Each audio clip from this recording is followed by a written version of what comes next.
जय हिंद। आज हम लोग ज्योग्राफी का एक और टॉपिक जिसे हम पृथ्वी की गतियां कहते हैं इसे समझने की हम कोशिश करेंगे। तो इस वीडियो में हम लोग ये समझेंगे कि आखिरकार क्या कारण है जिसके कारण हमारी पृथ्वी जो है वो गति करती है, और अगर गति करती है तो इसके क्या प्रमाण है। हम क्यों मान लें कि हमारी पृथ्वी जो है वो गति करती है। ऐसा थोड़ी होता है कि हम रात में सोते अपने घर में, सुबह उठते पड़ोसी के घर में, ऐसा तो कुछ होता नहीं है। तो हम क्यों माने कि हमारी पृथ्वी जो है वो गति करती है। हमारी जो सामान जिस जगह जिस दिशा में रखी होती है उसी जगह हमें दिखाई देती है, बिल्कुल भी उसमें किसी भी प्रकार का परिवर्तन हमें को देखने को नहीं मिलता। तो हम क्यों माने कि हमारी पृथ्वी जो है वो गति करती है। इसके साथ साथ हम लोग ये भी समझने की कोशिश करेंगे कि अगर गति करती है तो वो कितने प्रकार से गतियां करती है, और इन गतियों के कारण होने वाले अलग अलग बदलावों को भी समझेंगे। इससे पहले इस टॉपिक से रिलेटेड कुछ छोटे छोटे बिंदु हैं जिन्हें हमें समझना जरूरी है।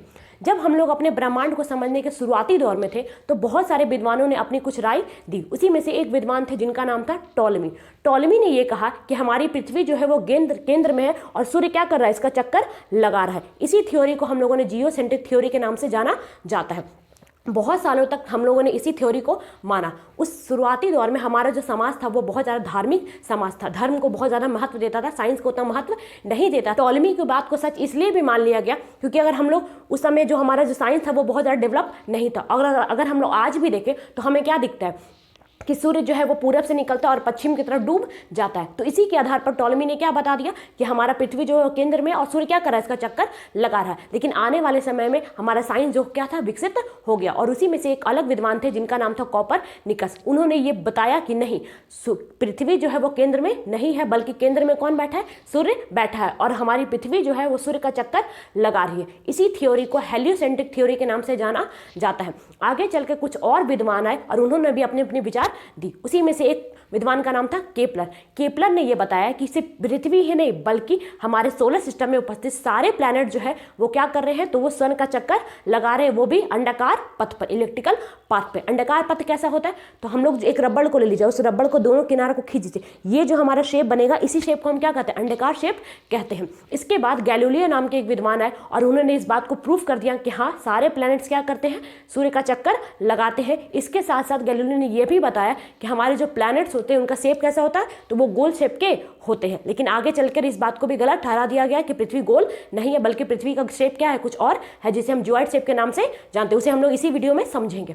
तो अब हम लोग ये समझते हैं कि आखिरकार क्या कारण है जिसके कारण हमारी पृथ्वी जो गति करती है। तो देखिए, हमारी पृथ्वी क्या है, हमारी पृथ्वी जो है वो इस सौर मंडल का सदस्य है। इस सौर मंडल में जितने भी ग्रह है, इन सारे ग्रहों का क्या है, एक अपना एक पोजीशन है। जैसे हमारी पृथ्वी का पोजीशन क्या है, तो वो शुक्र के बाद आती है और मंगल के पहले आती है। उसी प्रकार से सारे ग्रहों का क्या है, अपना अपना पोजीशन बटा हुआ है। अब आप इसे समझिए, हम एक लट्टू को ले लेते हैं और ये लट्टू का है एक्सिस।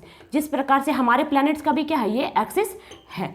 जब तक ये लट्टू अपने एक्सिस पे घूमते रहेगी, जब तक ये लट्टू अपने एक्सिस पे क्या करे, घूम रही है, ये क्या कर रही है, अपने पोजीशन को बनाए हुए है, ये किसी भी तरह से अपने पोजीशन से हिल नहीं रही है। लेकिन जैसे ही ये क्या करेगी, लट्टू अपने पोजीशन को एक्सिस पे घूमना बंद कर देगी, ये अपने पोजीशन को खो बैठेगी और ये हो सकता है कि इसका क्या हो जाए, विनाश हो जाए। अब आप ये सोचिए कि जब हमारी पृथ्वी जब तक एक्सिस पे घूम रही थी तब तक वो क्या की, अपने सोलर सिस्टम में अपनी पोजीशन को मेंटेन करके रखी। लेकिन जैसे ही वो क्या कर दी, रोटेशन करना बंद कर दी, उसने क्या किया, वो अपने जगह से हिल गई। और हो सकता है कि वो आगे चल के किससे टकरा जाए, वेनस से टकरा जाए, चाहे हमारे ब्रह्मांड में स्थित अलग अलग तारे हैं, अलग अलग पिंड हैं, उनसे टकराने का खतरा क्या हो जाता है, बढ़ जाता है। अब आप ये बताइए कि अगर हमारी पृथ्वी किसी दूसरे पिंड से टकरा जाएगी तो क्या इसका जीवन संभव है, ये क्या हो जाएगी, समाप्त हो जाएगी। इसीलिए हमारी पृथ्वी के साथ क्या है, मजबूरी है कि उसे क्या करना है, अपने एक्सिस पे एक चक्कर लगाते रहना है, ताकि वो क्या कर सके, अपने सोलर सिस्टम में ये अपने पोजीशन को बना के रख सके। ऐसा नहीं है कि सिर्फ हमारी पृथ्वी ही क्या करती है, अपने एक्सिस पे चक्कर लगाती है, बल्कि यहाँ जितने सारे प्लैनेट्स हैं वो सारे प्लैनेट्स क्या करते हैं, अपने एक्सिस पे चक्कर लगाते हैं ताकि वो अपने पोजीशन को मेंटेन कर सकते। तो ये तो कुछ उसी तरह का बात हो गया कि जब तक बसंती के पांव चलेंगे तब तक वीरों की सांसें चलेगी। सेम उसी प्रकार का कंडीशन किसके साथ लगा हुआ है, हमारी पृथ्वी के साथ लगा हुआ है। तो ये आपको समझ में आ गया कि हमारी पृथ्वी रोटेट क्यों करती है। अब हम लोग ये समझते हैं कि रोटेट तो की, चलो हमें समझ में आ गया, इसे किसी दूसरे का चक्कर लगाने की क्या जरूरत है, चक्कर लगाए बिना समझ नहीं भरा। तो अब हम लोग ये समझते हैं कि ये चक्कर क्यों लगाती है सूर्य का। तो देखिए, हमारे ये जो सूर्य है, इस सूर्य का जो द्रव्यमान है वो इन सारे प्लैनेट्स के कंपेरिजन में सबसे ज़्यादा है। लगभग 99% जो द्रव्यमान है वो अकेला किसके पास है, तो हमारे सूर्य के पास है। इतना ज़्यादा अधिक द्रव्यमान होने के कारण ये जो सूर्य है इसके पास बहुत हैवी क्या है, ग्रेविटेशनल फोर्स है। और इसी ग्रेविटेशनल फोर्स का ताकत लगा के वो सारे प्लैनेट्स को अपनी तरफ क्या करता है, खींचता रहता है। तो उसी प्रकार से हमारी पृथ्वी को भी क्या करता होगा, खींचता होगा। अब देखिए खींचेगा तो क्या होगा, ये सूर्य क्या कर रहा है, अपना ग्रेविटेशनल फोर्स से हमारी पृथ्वी को अपनी तरफ अट्रैक्ट कर रहा है। अगर हमारी पृथ्वी को सूर्य से बचना है तो क्या करना पड़ेगा, इसके ग्रेविटेशनल फोर्स जितना ताकत से ये इसको इधर खींच रहा है उतना ही ताकत से अगर पृथ्वी अपने आप को उसके अपोजिट डायरेक्शन में खींच लेगी तो क्या हो जाएगा, पृथ्वी रुक जाएगी, मतलब पृथ्वी जो है वो सूर्य की तरफ खींचने से बच जाएगी। पृथ्वी क्या हो जाएगी, बच जाएगी। इसी चीज को करने के लिए पृथ्वी क्या करती है कि सूर्य के अपोजिट डायरेक्शन में क्या करती है, एक फोर्स लगाती है। इस फोर्स को हम लोग क्या कहते हैं, इस फोर्स को हम लोग कहते हैं अपकेंद्रीय बल।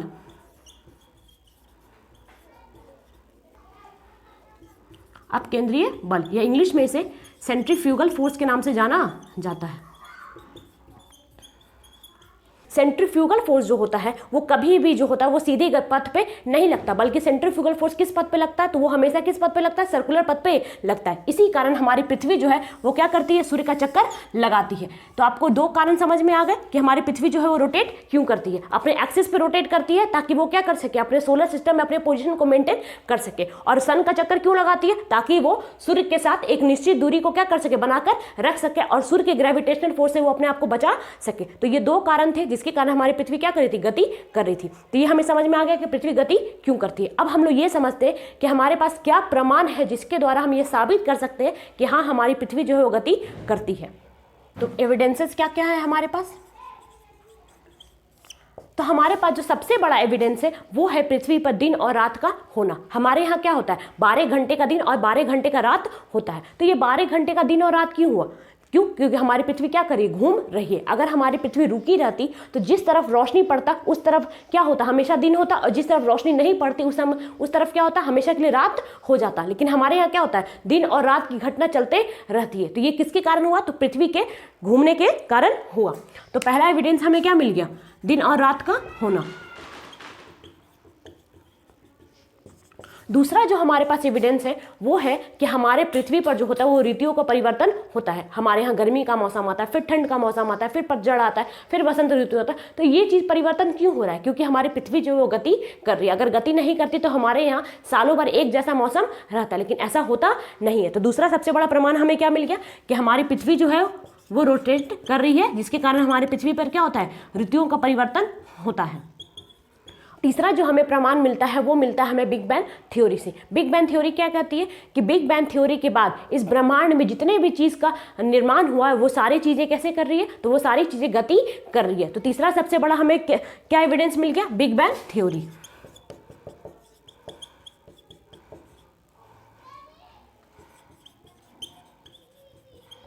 तो ये क्या थे, कुछ प्रमाण थे जिसके द्वारा हम प्रूव कर सकते हैं कि हाँ हमारी पृथ्वी जो है वो गति कर रही है। अब हम लोग ये समझते हैं कि हमारी पृथ्वी कितने प्रकार से गति करती है।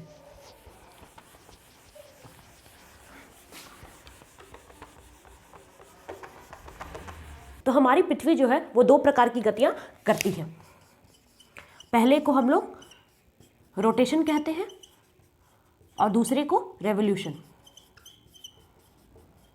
रोटेशन को हिंदी में घूर्णन कहा जाता है, वहीं रेवोल्यूशन को परिक्रमण कहा जाता है।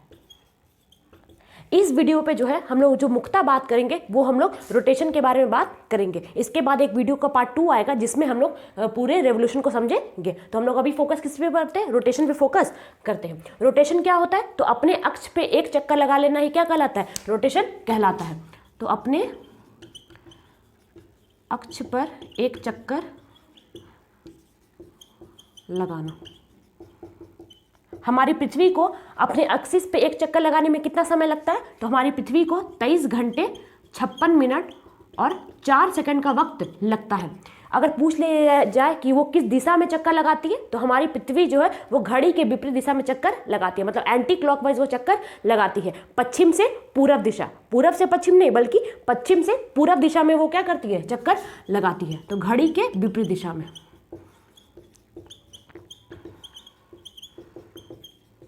दिशा पूछा जाए तो क्या बोलेंगे हम लोग? पश्चिम से पूरब दिशा में। और अगर पूछा जाए कि हमारी पृथ्वी जो है वो घूर्णन क्यों करती है, ताकि वो क्या कर सके, सौर मंडल में अपनी स्थिति को बनाकर रख सके। तो सौर मंडल में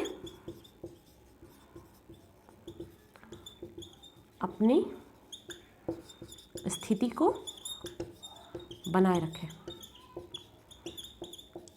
तो ये हम समझ गए कि हमारी पृथ्वी जो है वो कितने प्रकार से जो है वो गति करती है। अब हम लोग ये समझते हैं कि इन गतियों के कारण होने वाले अलग अलग बदलाव क्या क्या है।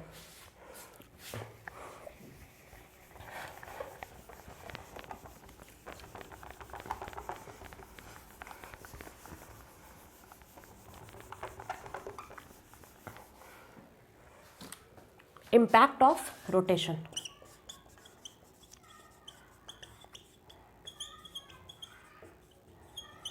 देखिए, सबसे बड़ा जो हमें बदलाव देखने को मिलता है वो हमें दिन और रात के रूप में दिखाई देता है। तो सबसे बड़ा बदलाव क्या दिखता है? दिन और रात का होना। इसे हम लोग दो फिगर के द्वारा समझेंगे। देखिए, ये है हमारा सन और ये है हमारी पृथ्वी, और ये है हमारी पृथ्वी का एक्सिस। एक्सिस क्या करता है? तो हमारी पृथ्वी को दो भाग में बांटता है। पहले को हम लोग ए बोल देते हैं और दूसरे को बी बोल देते हैं। हमारे सूर्य की रोशनी हमारी पृथ्वी के जिस भाग में पड़ेगी वहाँ क्या देखने को मिलेगा? तो हमें उस भाग में हमें क्या देखने को मिलेगा? तो उस भाग में हमें दिन देखने को मिलेगा। वहीं सूरज की रोशनी पृथ्वी के जिस भाग पर नहीं पड़ेगी वहाँ हमें क्या देखने को मिलेगा? तो वहाँ हमें रात देखने को मिलेगा। लेकिन क्या हमारी पृथ्वी रुकी हुई है? नहीं, हमारी पृथ्वी रुकी हुई नहीं है। हमारी पृथ्वी क्या कर रही है? गति कर रही है। तो गति करेगी तो क्या हो जाएगा? 12 घंटे के बाद जो पीछे का हिस्सा था वो कहाँ चला जाएगा? आगे की तरफ। और आगे का जो हिस्सा था वो कहाँ चला जाएगा? पीछे की तरफ।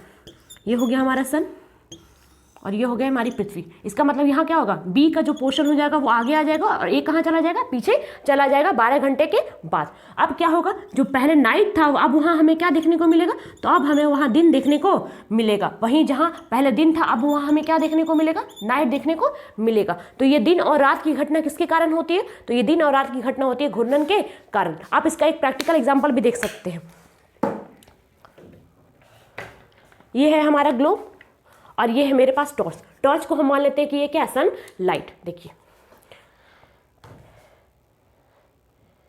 ये सनलाइट कहाँ पड़ रही है? हमारे पृथ्वी पर पड़ रही है। जिस हिस्से पर ये सनलाइट पड़ेगी वहाँ क्या हो जाएगा? तो वहाँ दिन का हिस्सा हो जाएगा। वहीं जिस हिस्से में नहीं पड़ेगी वहाँ क्या देखने को मिलेगा? रात देखने को मिलेगा। धीरे धीरे करके हमारी पृथ्वी जो है वो क्या करेगी? अपने एक्सिस पे घूमेगी। तो हो क्या रहा है कि जो दिन का हिस्सा था वो धीरे धीरे करके रात की तरफ चला जा रहा है और रात का जो हिस्सा था वो धीरे धीरे करके कहाँ आ रहा है? आगे की तरफ चला आ रहा है। और वहाँ क्या देखने को मिल रहा है? दिन देखने को मिल रहा है। इसी प्रकार से हमारे पृथ्वी पर हर दिन क्या होता है? दिन और रात की घटना होती है। तो ये समझ में आ गया क्यों हुआ? क्योंकि ये क्या करती है? अपने एक्सिस पे ये रोटेट करती है। दूसरी जो घटना देखने को हमें मिलती है वो है पृथ्वी का आकार।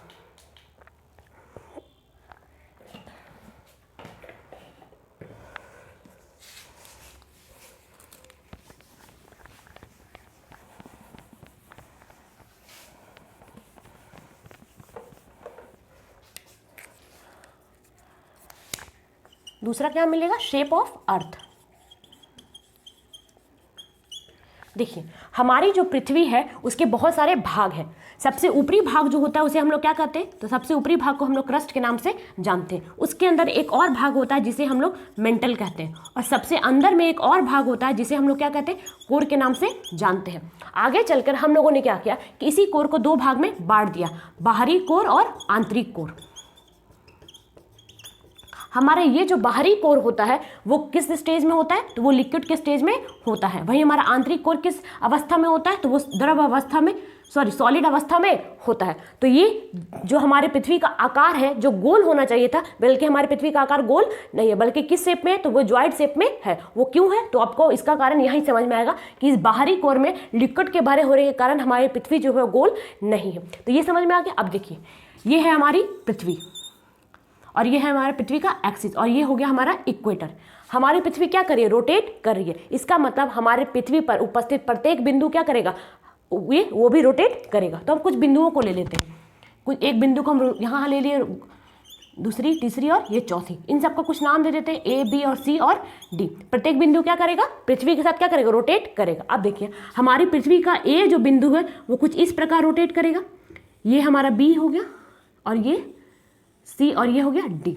अब इस फिगर को देख के आपको दिमाग में एक बात समझ में आ गया कि यहाँ सबसे ज़्यादा जो दूरी तय करेगा वो कौन करेगा, ए तय करेगा। वहीं सबसे कम दूरी कौन तय करेगा, डी तय करेगा। वो भी कितने घंटे में, तो हमें 24 घंटे में क्या करना है, दूरी को तय करना है। लेकिन क्या सबकी दूरी सेम है, नहीं, सबकी दूरी एक बराबर नहीं है। किसी को ज़्यादा दूर जाना है और किसी को कम दूरी तय करनी है। अब बताइए हमारी पृथ्वी के इक्वेटर पे जो है वो क्या है, सबसे ज़्यादा दूरी है। तो इसका मतलब ए को जो है वो बहुत तेज़ी से क्या करना पड़ेगा, चलना पड़ेगा, तभी वो जाके क्या करेगा, 24 घंटे में अपना एक चक्कर लगा पाएगा। वहीं पोल को क्या है, ये धीरे धीरे चलेगा क्योंकि उसको छोटी दूरी तय करनी है।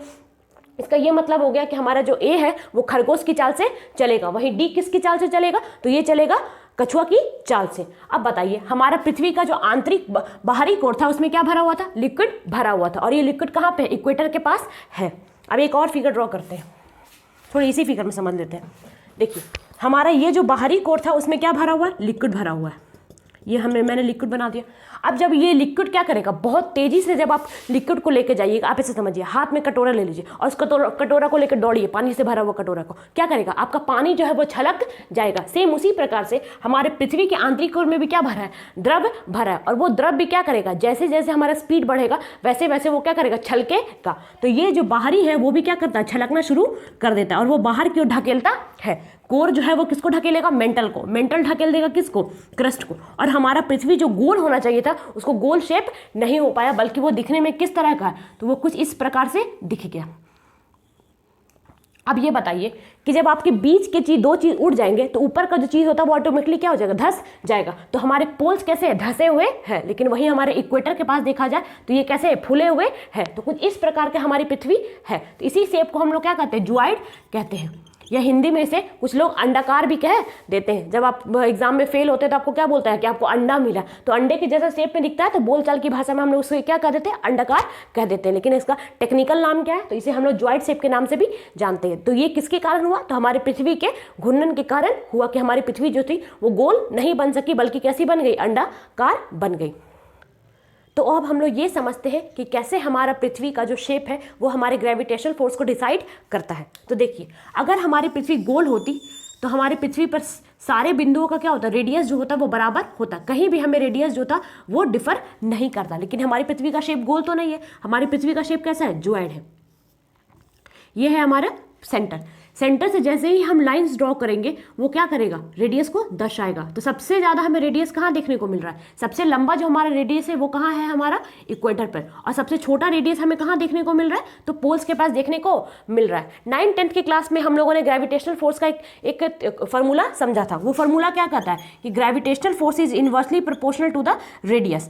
अब बताइए हमारा सबसे ज़्यादा रेडियस कहाँ पर है, रेडियस हमारा मैक्सिमम कहाँ है, अधिकतम कहाँ है, तो वो है हमारे इक्वेटर के पास। और सबसे मिनिमम कहाँ है, तो पोल्स के पास। तो जैसे जैसे रेडियस बढ़ेगा वैसे वैसे हमारा ग्रेविटेशनल फोर्स घटेगा, और जैसे जैसे रेडियस हमारा घटेगा वैसे वैसे ग्रेविटेशनल फोर्स बढ़ेगा। इसका मतलब इक्वेटर पर जो हो जाएगा हमारा ग्रेविटेशनल फोर्स वो क्या हो जाएगा, मिनिमम, और पोल्स पर हमारा जो ग्रेविटेशनल फोर्स हो जाएगा वो हो जाएगा मैक्सिमम। तो अब आपको ये समझ में आ गया। तो अगर हम इक्वेटर के पास रहते हैं तो हमारा ग्रेविटेशनल फोर्स क्या है, सबसे कम। वहीं जैसे जैसे हम पोल्स की तरफ जाएंगे वैसे वैसे हमारा ग्रेविटेशनल फोर्स क्या हो जाएगा, सबसे ज़्यादा। अब यहाँ से आपको ये समझना है कि क्यों हम लोग जो है वो रॉकेट्स को कहाँ से लॉन्च करते हैं, तो इक्वेटर के पास से लॉन्च करते हैं। क्यों, क्योंकि इक्वेटर के पास जो होता है वो ग्रेविटेशनल फोर्स सबसे कम होता है। इसलिए कोई भी देश जो होती है वो इक्वेटर के पास ही क्या करती है, अपने रॉकेट्स को लॉन्च करती है, ताकि उसको कम से कम जो है वो एनर्जी की ज़रूरत पड़े। जैसे जैसे पोल्स की तरफ चलते जाएगी उसको एनर्जी जो होगा वो बहुत ज़्यादा रिक्वायर्ड होगा, क्योंकि वहाँ पर ग्रेविटेशनल फोर्स क्या है, सबसे ज़्यादा। तो वो सबसे ज़्यादा ताकत से कहाँ पर खींचेगा, पोल्स पर, और सबसे कम कहाँ खींचेगा, तो हमारे इक्वेटर पर। एक बार यूपीएससी ये क्वेश्चन पूछा कि मान लीजिए कि दो व्यक्ति हैं, एक व्यक्ति जो है वो इक्वेटर पे खड़ा है और दूसरा व्यक्ति जो है वो पोल पर खड़ा है। दोनों व्यक्ति जो गए हैं वो चीनी खरीदने गए हैं। तो बताइए कि सबसे ज़्यादा जो चीनी है वो कहाँ पर चढ़ेगा, इक्वेटर के पास चढ़ेगा या पोल के पास चढ़ेगा? तो इसका आंसर क्या हो जाएगा, इक्वेटर के पास चढ़ेगा। क्यों, क्योंकि इक्वेटर पे क्या है, ग्रेविटेशनल फोर्स सबसे कम है, इसलिए वहाँ पर चीनी क्या होगा, ज़्यादा चढ़ेगा। वहीं पोल पर क्या था, ग्रेविटेशनल फोर्स ज़्यादा था, जिसके कारण वहाँ चीनी क्या चढ़ेगा, कम चढ़ेगा। तो ये हमें समझ में आ गया कि ग्रेविटेशनल फोर्स कैसे हमारे पृथ्वी के शेप्स के कारण डिसाइड होता है।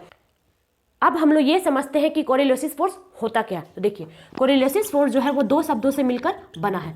पहला शब्द है कोरिलोसिस और दूसरा है फोर्स। पहले हम लोग ये समझ लेते हैं कि फोर्स किसे कहते हैं। तो फोर्स क्या है? एक बाह्य कारक है जो किसी चीज में परिवर्तन कर देता है या परिवर्तन लाने की कोशिश करता है, उसे ये हम लोग क्या कहते हैं? बल कहते हैं। जो किसी चीज में क्या करते हैं? परिवर्तन कर दे या परिवर्तन करने की कोशिश कर दे। जैसे मैंने अभी क्या किया, मैं चाहा कि मैं इस को तोड़ दूं, तो मैं इस पर क्या लगाएंगे? बल लगाएंगे। अब ये टूटेगा या नहीं टूटेगा वो बात की बात, लेकिन मैंने इस पर क्या लगाया? बल लगा। तो बल बाहर से लगाया कि अंदर से लगाया? बाहर से लगाया। तो बाहर से लगाने वाले को ही क्या कहते हैं? बल कहते हैं। जो किसी चीज की क्या करता है? उसकी अवस्था में बदलने की कोशिश करता है या कर देता है। मैंने इस पर ताकत लगाई लेकिन ये टूटा नहीं, लेकिन मैंने कोशिश तो किया, तो उसी को हम क्या कहते हैं? बल कहते हैं। और अगला जो शब्द है वो है क्या है? कोरिलोसिस। तो कोरिलोसिस का कोई मतलब नहीं होता, बल्कि एक व्यक्ति का नाम है। और ये व्यक्ति जो थे वो एक फ्रांसीसी इंजीनियर थे। अब इंजीनियर थे, इसका मतलब ये तो होगा कि उन्होंने क्या किया? मैथ पढ़ा होगा। तो उन्होंने ही क्या किया था? इस बल को बताया था, इसीलिए हम लोगों ने उन्हीं के नाम पर क्या रख दिया? कोरिलोसिस फोर्स का नाम रख दिया। अब देखिए, कोई भी जो बल होता है,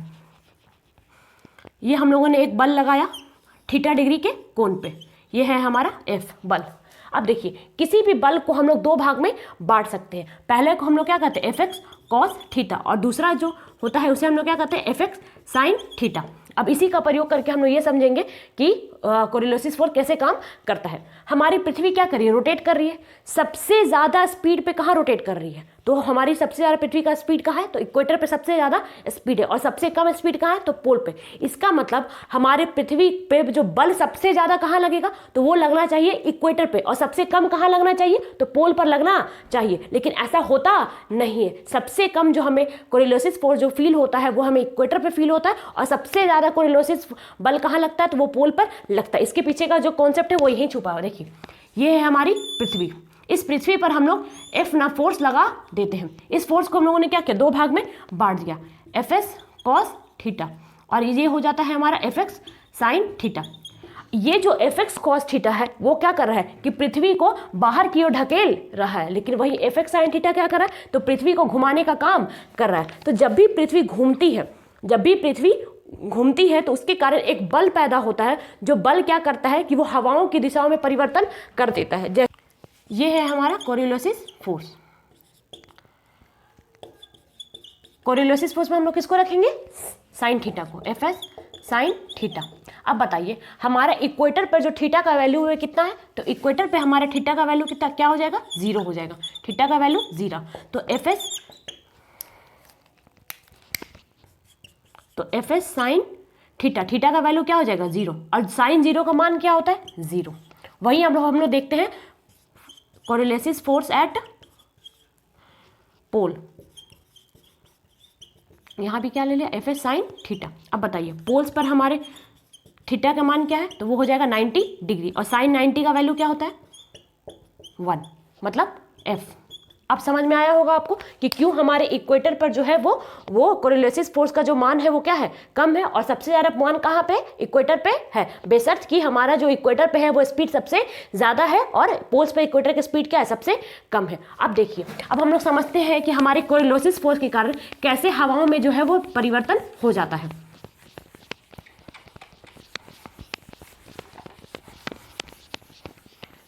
कोरिलोसिस ने हमें ये तो ज़रूर बता दिया कि हमारे पृथ्वी के घूर्णन के कारण एक बल पैदा होता है जो क्या करता है? हल्की चीज़ों में दिशा के परिवर्तन कर देता है। लेकिन उसने ये नहीं बताया कि हमारे पृथ्वी के ऊपर जो हवा है उनका दिशा किस प्रकार परिवर्तन होगा। इसे बताने का काम जो किया वो फेरल ने किया। फेरल ने क्या किया कि हमें बताया कि हमारी पृथ्वी पे में जो हवा चलती है वो अपनी दिशा को कैसे परिवर्तित करेगी। ये है हमारी पृथ्वी, ये हो गया हमारा इक्वेटर, और ये है हमारा एक्सिस। देखिए, जब भी कोई भी हवा कहाँ से चलेगी? पोल से। पोल से ही क्यों चलेगी? इक्वेटर से क्यों नहीं चलेगी? देखिए, पोल्स पर क्या होता है? हाई प्रेशर, और इक्वेटर के पास क्या होता है? Low pressure. यहाँ पे क्या हो जाएगा? LP, low pressure. हवाएं जो होती हैं वो हमेशा कहाँ से चलती हैं? हाई प्रेशर से लो प्रेशर, हाई प्रेशर से लो प्रेशर। इसका मतलब जो भी हवा कहाँ से चलेगी? पोल से चलेगी। किधर की तरफ? इक्वेटर की तरफ। उसके हवा में क्या हो जाएगा? परिवर्तन हो जाएगा। तो वैसी हवा जो कहाँ बहती है? नॉर्थ हेमिस्फेयर में, उसकी दिशा जो होती है वो राइट हैंड की तरफ मुड़ जाती है। वहीं हमारे साउथ हेमिस्फेयर में जो भी हवाएं कहाँ से चलती है? पोल से इक्वेटर की तरफ चलती है, उनकी दिशा कहाँ हो जाती है? लेफ्ट हैंड साइड हो जाती है। ये हो गया हमारा राइट हैंड साइड, और ये हो जाएगा हमारे लेफ्ट हैंड साइड। आप इसे ऐसे देखिए, ये हमारा इक्वेटर है, ये हमारे ग्लोब है,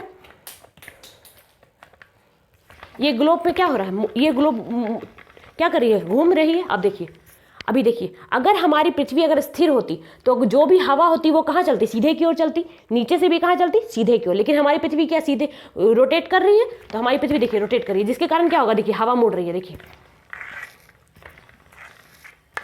क्या हो रहा है, राइट हैंड साइड के साथ क्या हो रहा है, वो हवा क्या हो रही है, मुड़ रही है। वही अब हम लोग साउथर्न हेमिस्फीयर में देखते हैं तो देखिए हवा कहाँ जा रही है, हमारे लेफ्ट हैंड के साइड जा रही है। यही फोर्स को किसने बताया, तो फेरल ने बताने का काम किया कि हवाओं के डायरेक्शन में क्या हो जाता है, परिवर्तन हो जाता है। इसे आप ऐसे एक छोटा से ट्रिक के द्वारा भी याद रख सकते हैं। आप एक एस बना लीजिए।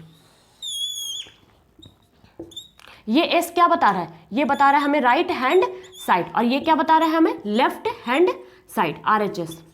आप एक तरह से एक एग्जाम में एक बार आप कंफ्यूजन हो तो सीधे क्या बना लीजिए, एक एस बना लीजिए। ये क्या दिखाएगा, राइट हैंड साइड, और ये क्या दिखाएगा हमें, लेफ्ट हैंड साइड। तो ये एक छोटा सा ट्रिक भी है। हाँ, तो यहाँ पर आकर हमारा पृथ्वी का जो रोटेशन था वो टॉपिक कंप्लीट होता है। मिलते हैं अगले वीडियो में, जिसमें हम आपको पूरा रेवोल्यूशन जो है वो समझा देंगे। तब तक के लिए जय हिंद।